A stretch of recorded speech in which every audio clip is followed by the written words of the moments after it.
সুপ্রিয় দর্শক, স্বাগতম জানাচ্ছি সর্বশেষ আপডেট বাংলা সংবাদে।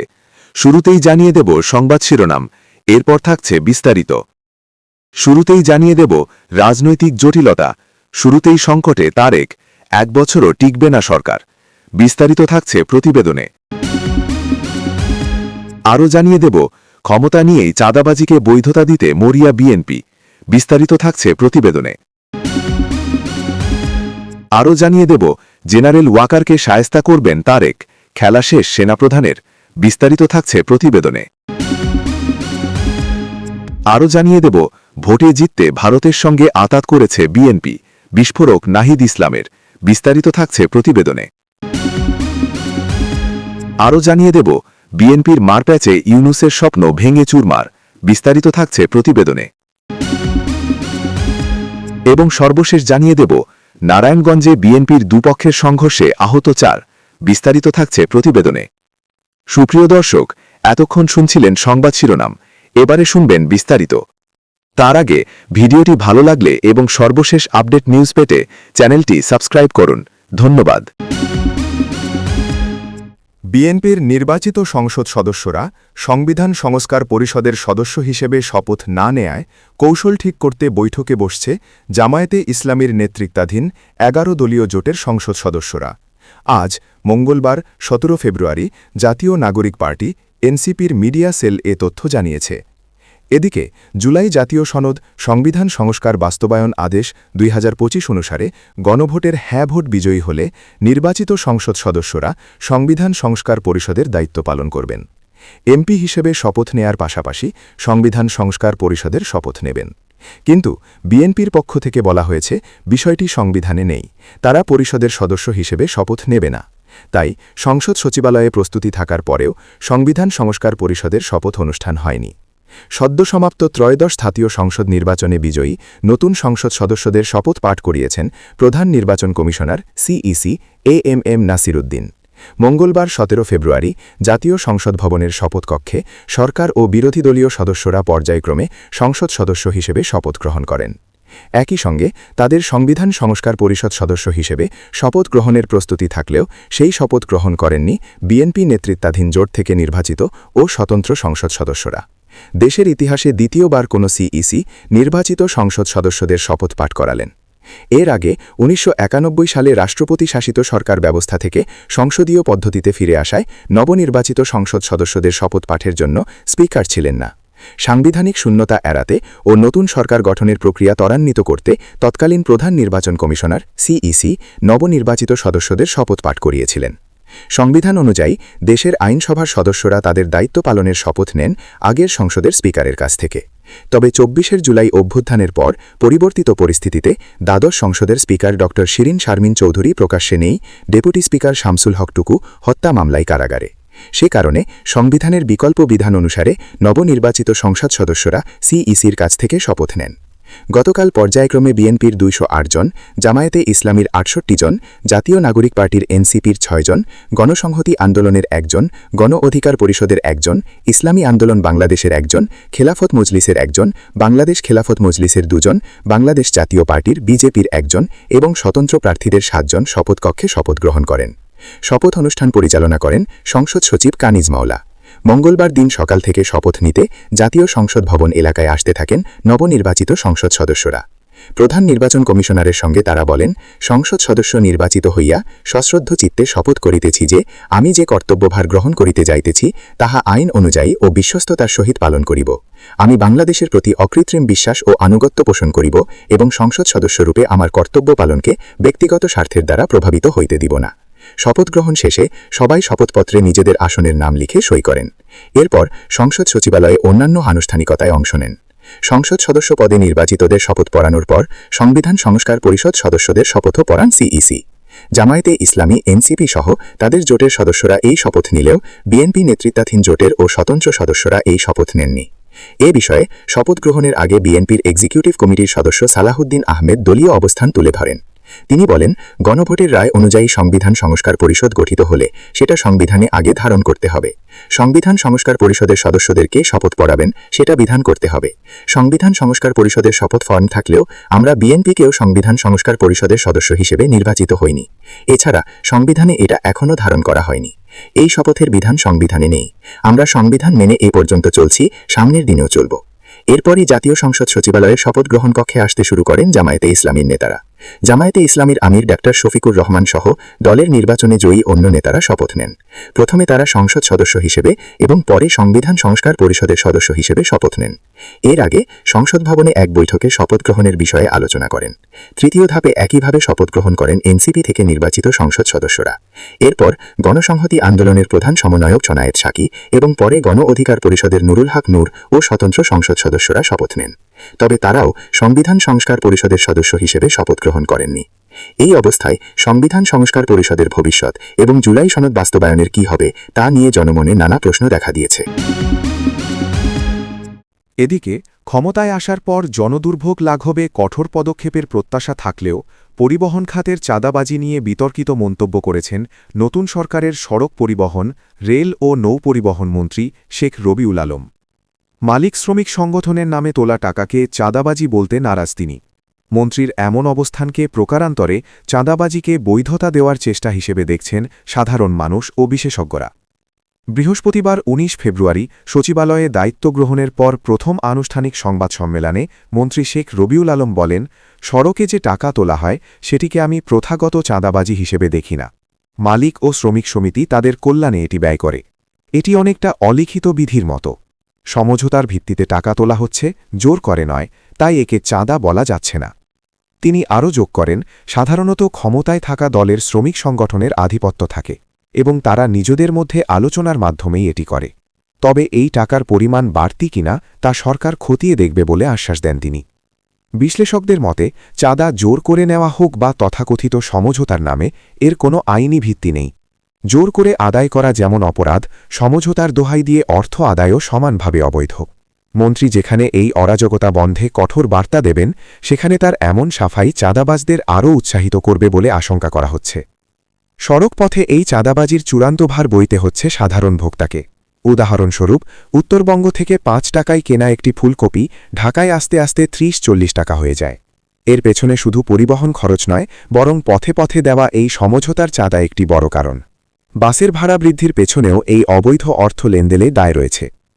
বিশ্লেষকরা বলছেন, যে দলই ক্ষমতায় আসে তাদের নাম ভাঙিয়ে পরিবহন খাতে একদল সুবিধাবাদী চাঁদাবাজিতে মেতে ওঠে। বর্তমান পরিস্থিতিতে সাধারণ মানুষ যখন দ্রব্যমূল্যের ঊর্ধ্বগতিতে দিশেহারা, তখন এই চাঁদাবাজিকে প্রশ্রয় দিলে তার দায় সরাসরি সরকারের ওপর পড়বে। জনরোষ থেকে বাঁচতে এবং নির্বাচনী প্রতিশ্রুতি রক্ষা করতে বিএনপিকে এই জায়গায় কঠোর হওয়া ছাড়া আর কোনো বিকল্প নেই। তাদের মতে, সরকারের উচিত দলীয় পরিচয় নির্বিশেষে চাঁদাবাজদের বিরুদ্ধে জিরো টলারেন্স নীতি ঘোষণা করা। অন্যথায় সমঝোতার আড়ালে চলা এই লুটপাট সরকারের জনপ্রিয়তাকে দ্রুত ধসিয়ে দিতে পারে। এদিকে সেখানে নাকি একটা গুমোট পরিবেশ তৈরি হয়েছে। তার জন্য দায়ী আবার তারেক রহমান? গল্প হলেও সত্যি। কারণ তারেক তার রান্নাঘরে নিয়ে এসেছেন এমন একজনকে যার সঙ্গে উত্তরপাড়ার সম্পর্ক বিষবৎ। তিনি খালিলুর রহমান, বাংলাদেশের পররাষ্ট্রমন্ত্রী। এই খালিলুর রহমান অন্তর্বর্তী সরকারের জাতীয় নিরাপত্তা উপদেষ্টা ছিলেন। তিনি রাখাইনে একটি মানবিক করিডোর প্রস্তাব দিয়েছিলেন। সেনাপ্রধান ওয়াকার সেটা পত্রপাঠ খারিজ করে দেন। তিক্ততা একটা সময় ব্যক্তিগত পর্যায়ে চলে যায়। একটা সময় খালিলুরের উত্তরপাড়ায় প্রবেশের ওপর নিষেধাজ্ঞা জারি করা হয়। সেই খালিলুরকে তারেক রহমান পররাষ্ট্রমন্ত্রী করেছেন।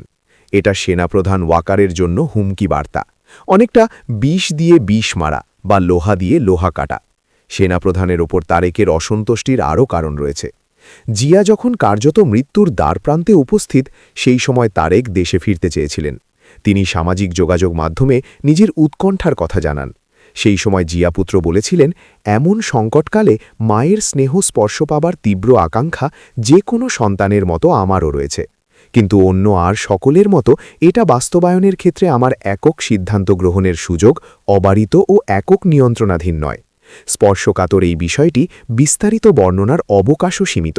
রাজনৈতিক বাস্তবতার এই পরিস্থিতি প্রত্যাশিত পর্যায়ে উপনীত হওয়া মাত্রই স্বদেশ প্রত্যাবর্তনে আমার সুদীর্ঘ উদ্বিগ্ন প্রতীক্ষার অবসান ঘটবে বলেই আমাদের পরিবার আশাবাদী। তারেক কিন্তু সেই সময় দেশে ফিরতে পারেননি। বলা হচ্ছিল সেই সময় তারেক দেশে ফিরলে ওয়াকার বিমানবন্দর থেকে সোজা জেলে নিয়ে রাখতেন। তাছাড়া জিয়া জীবিত অবস্থায় তো সেনাবাহিনীকে প্রতিশ্রুতি দিয়েছিলেন যে তারেক কোনো দিন রাজনীতিতে ফিরবেন না। জিয়া জীবিত নেই আর তারেক রহমান দেশে ফিরেছেন, জাতীয় সংসদ নির্বাচনে প্রতিদ্বন্দ্বিতা করেছেন। তার দল বিএনপি নিরঙ্কুশ সংখ্যাগরিষ্ঠতা অর্জন করেছে। তারেক রহমান প্রধানমন্ত্রী পদে আসীন হয়েছেন। বাংলাদেশের জাতীয় রাজনীতির পট পরিবর্তন হয়েছে ঠিকই, কিন্তু তারেক রহমান তার তিক্ত অতীত ভুলে গিয়েছেন এটা ধরে নেওয়া ঠিক হবে না। জিয়া পুত্রের স্মৃতি এখনও যে সেদিনের মতো টাটকা সেটা বোঝা যাচ্ছে খালিলুরকে নিয়োগের মধ্য দিয়ে। তাকে নিয়োগ করলে সেনা এবং সেনা সর্বাধিনায়কের সঙ্গে যে একটা দূরত্ব তৈরি হবে সেটা তারেক রহমান নিজেও জানেন। তিনি স্বজানে সেই দূরত্ব তৈরি করতে চেয়ে খালিলুরকে পররাষ্ট্রমন্ত্রী পদে নিয়োগ করেছেন। আবার অনেকে বলছেন সেনাপ্রধানের কানে তারেক রহমান এই বার্তা পৌঁছে দিতে চান যে তিনি জেনে বুঝেই খালিলুর রহমানকে পররাষ্ট্রমন্ত্রী পদে নিয়োগ করেছেন। তারেক রহমান বলতে চেয়েছে সেনাপ্রধান ওয়াকার তাকে মাসের পর মাস ঘুরিয়েছেন। দীর্ঘদিন তারেক রহমান উত্তরপাড়া থেকে বাংলাদেশে ফেরার ব্যাপারে সবুজ সংকেত পাননি। বিএনপি নেত্রীর সঙ্গে সাক্ষাতে তিনি মাসের পর মাস গড়িমসি করেছেন। বিএনপিকে রাজনৈতিকভাবে বেকায়দায় ফেলতে চেয়েছেন। এমনকি বিএনপি যাতে কোনোভাবেই নির্বাচনে অংশ নিতে না পারে তার জন্য ঘুঁটিও সাজিয়েছিলেন। তার জন্য তিনি জামাতকে বাংলাদেশের রাজনীতিতে খেলার জন্য মাঠ তৈরি করে দিয়েছেন। তাই এখন সময় হয়েছে ওয়াকারকে উচিত শিক্ষা দেওয়ার। এখন সেনাবাহিনী কোনোভাবে তারেককে ক্ষমতা থেকে সরিয়ে দিতে চাইলে দেশে আগুন জ্বলবে, আর সেই আগুন নেভানোর সাধ্যি কারও নেই। তারেক রহমানের সঙ্গে ৩ বাহিনীর প্রধান দেখা করে এসেছেন। শেখ হাসিনার পতনের পর বাংলাদেশে ৩-৪ মাসের মধ্যে একটা নির্বাচন হবে বলে অনেকেই ধরে নিয়েছিলেন, নিশ্চিত ছিলেন বিএনপি ক্ষমতায় আসবে। আর নির্বাচন হলো প্রায় ১.৫ বছর বাদে। এই দীর্ঘসূত্রিতার জন্য দায়ী সেনাবাহিনী এবং বাহিনীর সর্বময় কর্তা। কারণ ওয়াকারের নেতৃত্বে বাংলাদেশে একটি অন্তর্বর্তী সরকার ক্ষমতায় আসীন হয়, অথচ হিসেব অনুযায়ী ক্ষমতায় আসীন হবার কথা ছিল বিএনপির। তারা যদিও ক্ষমতায় আসীন হয়েছে, তবে হাসিনা সরকারের পতনের বহু মাস বাদে। এত কিছু তিক্ত অভিজ্ঞতা তারেক ভুলে যাবেন কি করে? এখন তো ঘড়ি উল্টো দিকে ঘুরতে শুরু। এদিকে ভারত সাহায্য করেছে, তার বলেই নাকি ক্ষমতায় বিএনপি, এমনই বিস্ফোরক অভিযোগ তুললেন বাংলাদেশের ছাত্রনেতা নাহিদ ইসলাম। তার এই দাবিকে কেন্দ্র করেই ফের উত্তপ্ত বাংলাদেশের রাজনৈতিক মহল। ভারতের সঙ্গে সমঝোতার অভিযোগ। সম্প্রতি এক রাজনৈতিক সভায় এই দাবি করেন নাহিদ। বলেন, বাংলাদেশ ন্যাশনালিস্ট পার্টি বিএনপি নির্বাচনে জিততে ভারত এবং আওয়ামী লীগের সঙ্গে গোপন সমঝোতা করেছে। উল্লেখ্য, আওয়ামী লীগ বাংলাদেশের প্রাক্তন প্রধানমন্ত্রী শেখ হাসিনার দল। দীর্ঘদিন ধরেই বিএনপির প্রধান রাজনৈতিক প্রতিপক্ষ ছিল তারা। তবে সাম্প্রতিক নির্বাচনে আওয়ামী লীগ অংশ নেয়নি। নাহিদ ইসলাম বলেন, ভোট ব্যাংকের রাজনীতি করতে গিয়ে যদি ফের আওয়ামী লীগকে রাজনৈতিকভাবে প্রতিষ্ঠিত করার চেষ্টা করা হয় তাহলে দেশের মানুষ তা মেনে নেবে না। তার অভিযোগ, এটি একটি সুপরিকল্পিত রাজনৈতিক স্ট্র্যাটেজির অংশ হতে পারে। এর মাধ্যমে ভবিষ্যতের নির্বাচনী সমীকরণ প্রভাবিত করার চেষ্টা চলছে। আওয়ামী লীগের অফিস খোলা নিয়ে বিতর্ক। নাহিদ ইসলামের আরও অভিযোগ, দেশের বিভিন্ন জেলায় ফের আওয়ামী লীগের অফিস খোলা হচ্ছে। তার দাবি, এগুলিকে নিছক সাংগঠনিক পদক্ষেপ ভাবলে ভুল হবে, বরং এর পিছনে বড় রাজনৈতিক উদ্দেশ্য থাকতে পারে। নাহিদ ইসলাম জানান, সরকার যদি আওয়ামী লীগের বিরুদ্ধে ব্যবস্থা নিতে ব্যর্থ হয় তার সম্পূর্ণ দায় তাদের নিজেদেরই নিতে হবে। শুধু তাই নয়, তিনি এটাও বলেন যে যদি এই পরিস্থিতি চলতে থাকে তাহলে তাদের দল বৃহত্তর রাজনৈতিক আন্দোলনের পথে হাঁটতে পারে। নির্বাচনের ফল নিয়েও অভিযোগ তুললেন নাহিদ। সাম্প্রতিক নির্বাচনের ফলাফল নিয়েও গুরুতর প্রশ্ন তোলেন নাহিদ ইসলাম। তার দাবি, নির্বাচনের ফলাফল তাদের সন্দেহজনক বলে মনে হয়েছে। তার মতে, ভোট প্রক্রিয়ায় স্বচ্ছতার অভাব ছিল, প্রকৃত জনমত প্রতিফলিত হয়নি। তিনি বলেন, যেভাবে ফলাফল প্রকাশিত হয়েছে তাতে গণতান্ত্রিক প্রক্রিয়া নিয়ে প্রশ্ন উঠতে শুরু করেছে। তার অভিযোগ, নির্বাচনী প্রক্রিয়ায় অনিয়ম হয়ে থাকতে পারে। নিরপেক্ষ তদন্তের দাবি। এহেন পরিস্থিতিতে সমগ্র নির্বাচনী প্রক্রিয়ার নিরপেক্ষ তদন্তের দাবি তুলেছেন নাহিদ ইসলাম। তার বক্তব্য, নিরপেক্ষ তদন্তের মাধ্যমে বিষয়টির সত্যতা সামনে আনতে হবে। বাংলাদেশের বর্তমান রাজনৈতিক পরিস্থিতিতে এই অভিযোগ বিশেষ তাৎপর্যপূর্ণ বলে মনে করা হচ্ছে। নির্বাচন পরবর্তী সময়ে এই ধরনের অভিযোগ সামনে আসায় রাজনৈতিক পরিস্থিতি আরও জটিল হয়ে উঠতে পারে বলে মনে করছেন রাজনৈতিক বিশ্লেষকেরা। এদিকে বাংলাদেশের ত্রয়োদশ জাতীয় সংসদ নির্বাচনে জয়ী সদস্যরা গত মঙ্গলবার শপথ নিয়েছেন। সেই সঙ্গেই জামায়াত ও এনসিপির সাংসদরা সংবিধান সংসদ পরিষদের সদস্য হিসেবেও শপথ নিয়েছেন। কিন্তু বাংলাদেশের বর্তমান সংসদের সংখ্যাগরিষ্ঠ দল বিএনপির কোনো সদস্যই এবার সংবিধান সংসদ পরিষদের সদস্য হিসেবে শপথ নেননি। বাংলাদেশের বর্তমান সংবিধানে এই পরিষদের শপথ নেওয়ার কোনো বিধান নেই উল্লেখ করে বিএনপি পরিষদীয় সদস্যরা সাধারণ এমপি হিসেবেই কেবলমাত্র শপথ নিয়েছেন। ফলে প্রশ্ন উঠছে, বাংলাদেশের বিদায়ী প্রধান উপদেষ্টা মোহাম্মদ ইউনুস এবং তথাকথিত সংবিধান সংসদ পরিষদের চেয়ারম্যান আলী রিয়াজের বহু নাটকের ফসল জুলাই সনদ এখন কি আইসিইউতে? এই প্রশ্ন আরও জোরালো হয়েছে যখন ভোটের ফল ঘোষণার পরেই বাংলাদেশের উচ্চ আদালতে দুটি রিট দাখিল হওয়ার পর সব মিলিয়ে এক চরম অনিশ্চয়তা তৈরি হয়েছে জুলাই সনদের বাস্তবায়ন নিয়ে। বাংলাদেশের জাতীয় নির্বাচনে নিরঙ্কুশ সংখ্যাগরিষ্ঠতা পেয়েও বিএনপির এমপিরা সংবিধান সংসদ পরিষদের সদস্য হিসেবে শপথ নেননি। রাষ্ট্রপতি শাহাবুদ্দিন চুপ্পুর জারি করা জুলাই জাতীয় সনদ বা সংবিধান সংসদ প্রস্তাবনা বাস্তবায়ন আদেশ অনুযায়ী গণভোটে হ্যাঁ বিজয়ী হলে নির্বাচিত সংসদ সদস্যরা একই সঙ্গে সংবিধান সংসদ পরিষদের সদস্য হিসেবেও কাজ করবেন। ওই আদেশের ভিত্তিতে জাতীয় সংসদ নির্বাচনের পাশাপাশি একই দিনে গণভোট হয়েছে, আর সেখানে হ্যাঁ ভোট জয়লাভ করেছে। ফলে রাষ্ট্রপতির আদেশ অনুযায়ী জয়ী সাংসদরা দুটি শপথ নেওয়ার কথা ছিল, কিন্তু বিএনপি সাংসদরা একটি মাত্র শপথ নেন। তবে জামায়াত এবং এনসিপি সদস্যরা দুটি শপথ নিয়েছেন। এনসিপির মুখপাত্র আসিফ মাহমুদ সজীব ভুঁইয়া বলেছেন, গণভোটে জনরায়ের সাথে প্রতারণা করে শপথ নিতে যাচ্ছে সরকার। আবার জামায়াতের আমির শফিকুর রহমানও দাবি করেছেন, গণপরিষদের সদস্য হিসেবে শপথ না নিয়ে বিএনপির জুলাই আন্দোলনকে অবজ্ঞা করেছে। কিন্তু বিএনপি যা বলার তাই বলেছে। তাদের দাবি, বর্তমান সংবিধানে এমন কোনো বিধান নেই, তাই নতুন সংসদে এটা নিয়ে আলোচনা হবে, তারপর সিদ্ধান্ত নেওয়া যাবে। যদিও রাজনৈতিক মহলের মতে জুলাই সনদ কার্যত ঠান্ডা ঘরে পাঠিয়ে দিল তারেক রহমানের বিএনপি, কারণ তারা এবারের নির্বাচনে 2/3 আসন পেয়ে সরকার গড়েছে। অপরদিকে বাংলাদেশের সংবিধান বিশেষজ্ঞরা বলছেন, গণভোটের রায়ের কারণে যদি জুলাই আদেশ বাস্তবায়নযোগ্যই হয়ে যায়, তাহলে সংবিধান সংসদ পরিষদের প্রয়োজনীয়তাই থাকে না। আবার অন্যদিকে যেসব সদস্যরা শপথ নিয়েছেন তারা নিজেরাই জুলাই আদেশ অনুযায়ী নিজেরাই সংবিধান বানিয়ে ফেলতে পারেন। কিন্তু যেটা জানা যাচ্ছে সেটাও কম গুরুত্বপূর্ণ নয়। 12 ফেব্রুয়ারি অনুষ্ঠিত গণভোটের বৈধতা চ্যালেঞ্জ ও 13 ফেব্রুয়ারি ঘোষিত গণভোটের ফলাফল বাতিল চেয়ে বাংলাদেশ হাইকোর্টে রিট দায়ের করা হয়েছে। মঙ্গলবার সুপ্রিম কোর্টের আইনজীবী এবিএম আতাউল মজিদ জনস্বার্থে এ রিট দায়ের করেন। ওই রিটে তিনি দাবি করেছেন, সংবিধানে গণভোট আয়োজনের কোনো বিধান নেই এবং নির্বাচন কমিশনের কোনো গণভোট পরিচালনার ক্ষমতা নেই। সেই যুক্তি দিয়ে তার আবেদন, কেন 12 ফেব্রুয়ারি অনুষ্ঠিত গণভোটকে অবৈধ ও অসাংবিধানিক ঘোষণা করা হবে না। অপরদিকে আইনজীবী ইউনুস আলী আকন্দ জুলাই সনদকে অসাংবিধানিক দাবি করে রিট করে আরেকটি আবেদন করেছেন।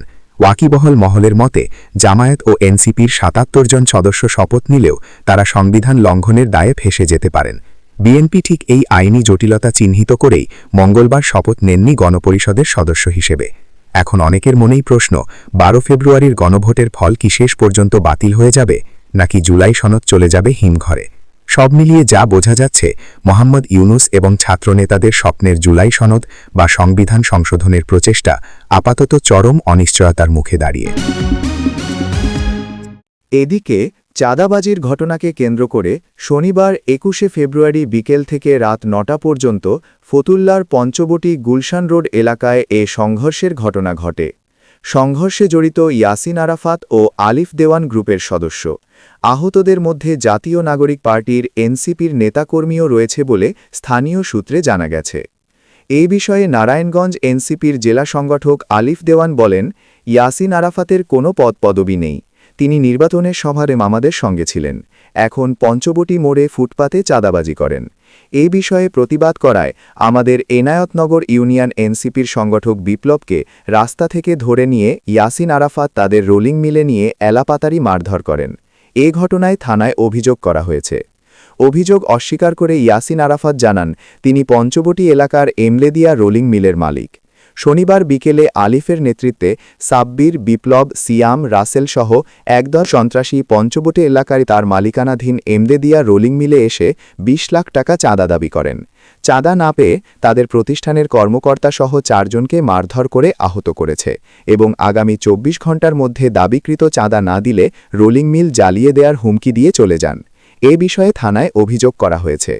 উভয় পক্ষের পাল্টাপাল্টি অভিযোগের বিষয়ে জানতে ফতুল্লা মডেল থানার পরিদর্শক তদন্ত আনোয়ার হোসেন সময় সংবাদকে বলেন, চাঁদাবাজির বিষয় জানি না, তবে দুই গ্রুপের আধে একে গেড়েছিল।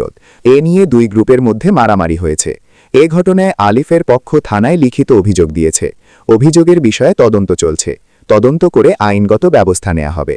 তিনি আরও বলেন, আরেক পক্ষ এখনও অভিযোগ দেয়নি, তারা অভিযোগ দেবে বলেছে।